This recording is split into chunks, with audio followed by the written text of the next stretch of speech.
കോൽക്കളി വേദിയിൽ താളം മുറുകിയപ്പോൾ മെയ് വഴക്കത്തോടെ ചുവട് പിഴയ്ക്കാതെ ഒരു സംഘം പാടി വാഴുക വാഴുക വാഴുക ഫലസ്തീനെ എന്ന്.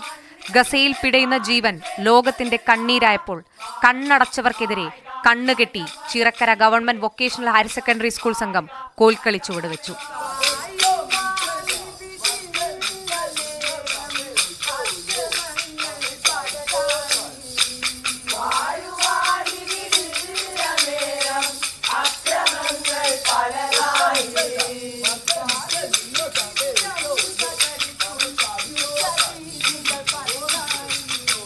പന്ത്രണ്ടാക്കും എല്ലാം അറിയാം.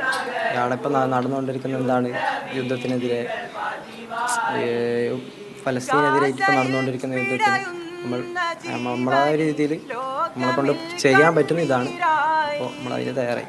കുറേ വേദന തട്ടിമുട്ടിലെല്ലാം അനുഭവിച്ചിരിക്കുന്നു. പിന്നെ അവർ പലസ്തീൻ അനുഭവിക്കുന്ന ഒരു 10% വേദന നമ്മൾ അനുഭവിക്കുന്നില്ലല്ലോ. സാധാരണ കോൽക്കളിയിൽ ഉപയോഗിക്കുന്ന ഇശലുകൾ ഉപയോഗിച്ച് പാട്ടുകൾ ചിട്ടപ്പെടുത്തി ജില്ലയിൽ കളിച്ചു കയറിയതിനു ശേഷമാണ് സംഘം ഇത്തരത്തിലൊരു ആശയത്തിലേക്ക് എത്തിയത്. കോൽക്കളി വേദിയിൽ ആദ്യമായാണ് ഇങ്ങനൊരു പരീക്ഷണം. പക്ഷേ മാർക്കോ ഗ്രേഡോ അവരെ സ്പർശിച്ചില്ല.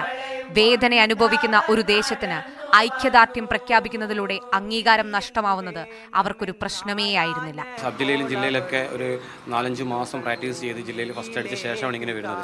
ഇവിടെ വന്ന് നല്ല രീതിയിൽ പെർഫോം ചെയ്ത് കഴിഞ്ഞാൽ എ ഗ്രേഡ് എന്തായാലും 100% ഉറപ്പാണ് തെറ്റാതെ കളിച്ചു കഴിഞ്ഞാൽ. അപ്പോൾ ആ ഒരു തീരുമാനത്തിൽ നിന്ന് ആ ഒരു സമയത്താണ് എ ഗ്രേഡ് വരെ നഷ്ടപ്പെടാം. ഇതുവരെ കോൽക്കളി മത്സരവേദികളിൽ ആരും തന്നെ കണ്ണുകെട്ടി കളിച്ചിട്ടില്ല. ഇവരെ സംബന്ധിച്ചിടത്തോളം ഇവർ മാർക്ക് പോയാലും പ്രശ്നമല്ല. അവർക്ക് അതിലുള്ളൊരു ധൈര്യം കാണിച്ചു. എന്തിനും തയ്യാറായി സ്കൂളും അധ്യാപകരും കൂട്ടുനിന്നു. കഴിഞ്ഞ 3 വർഷമായിട്ട് നമ്മളെ സ്കൂളിനെ 1ാം സ്ഥാനത്ത് എത്തിച്ചിരിക്കുക. അപ്പം ഞങ്ങളെ സ്കൂളിന് മോശമാവുന്നതൊന്നും ഉണ്ടാവില്ല എന്ന് എനിക്ക് തോന്നി. കഴിഞ്ഞപ്പോഴത്തേക്ക് നല്ല സന്തോഷമായി, അഭിമാനമായി. ശാന്തിയും സമാധാനവും പുലരാൻ വേണ്ടി ഒരുമിക്കാൻ ആ സംഘം കോൽക്കളി ചുവടാടി. യുദ്ധഭീകരതയ്ക്കും പൊരുതുന്ന ഫലസ്തീൻ ജനതയ്ക്കും വേണ്ടി കലോത്സവ വേദിയിൽ കണ്ണുകെട്ടി ചുവട് പിഴയ്ക്കാതെ ആവേശത്തോടെ പാടി.